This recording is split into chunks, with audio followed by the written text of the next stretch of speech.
Hello and welcome back to Invest with King. Since October 2016, the cost of single-family homes has surged by an astonishing 77%, skyrocketing from approximately $220,000 to nearly $358,000, according to Zillow's Home Index Value. What was once seen as an attainable part of the so-called American dream has become a daunting financial challenge, if not an outright impossibility. The situation becomes even more alarming when considering the impact of rising mortgage rates, which have transformed home ownership from a once achievable goal into a financial nightmare. Back in 2016, prospective home buyers could secure a mortgage with an interest rate as low as 3.5%, making monthly payments reasonable, oftentimes below $1,000 per month.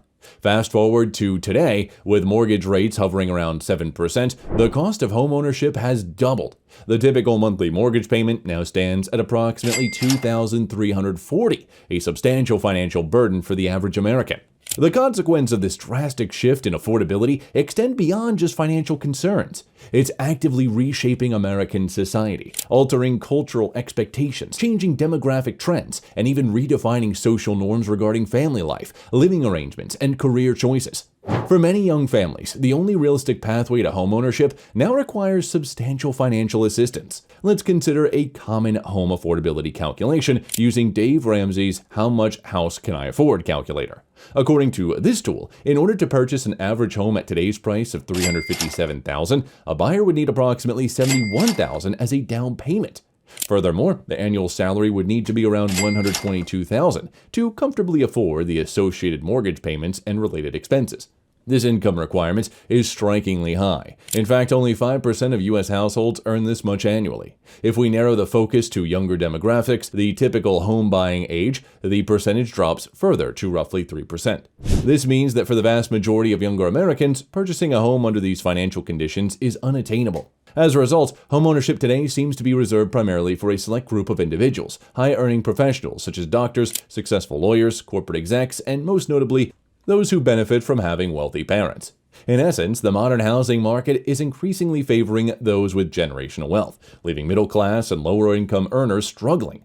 Given the current state of the housing market, many Americans are wondering whether they should simply wait for a real estate crash that could bring prices down. Historically, major downturns in the market have provided rare opportunities for young families to enter homeownership at an affordable price point. For example, after the 2008 financial crisis, home prices in several major metropolitan areas experienced dramatic decline. In Las Vegas, for instance, home values plummeted by over 60% in certain neighborhoods, creating opportunities for buyers who had previously been priced out of the market. While the recession was devastating for many, it also opened the door to some home purchases in desirable locations at significant reduced prices.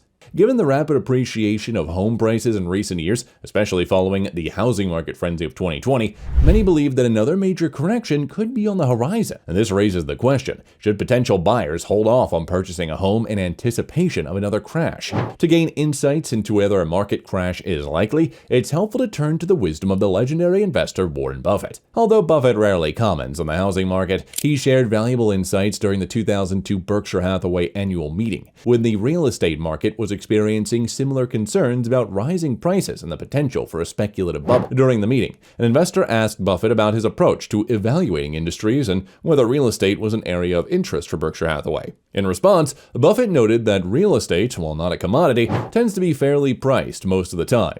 He acknowledged that his business partner, Charlie Munger, had made significant early investments in real estate, but emphasized that large-scale mispricing in the market. Buffett explained that real estate prices are generally accurate because the industry operates under relatively transparent conditions.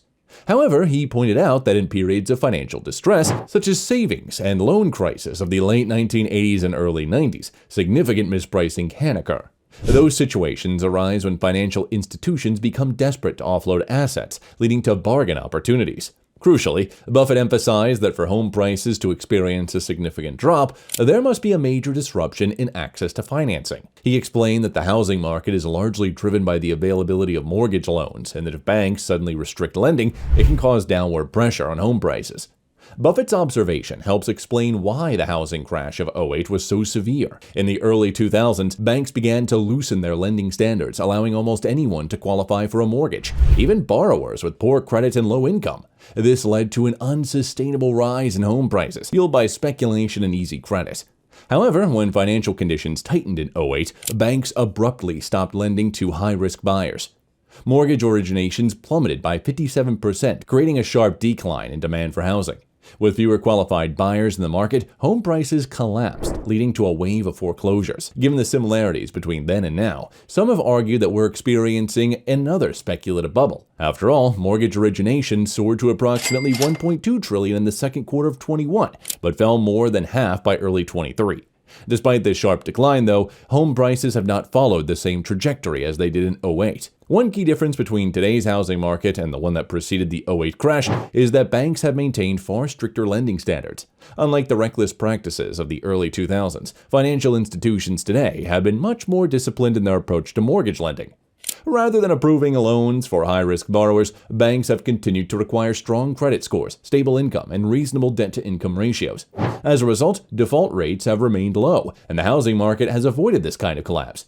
Even though mortgage originations have dropped, the disciplined approach of lenders has kept the market stable. Additionally, a shortage of housing inventory has continued to drive prices higher, preventing a significant downturn.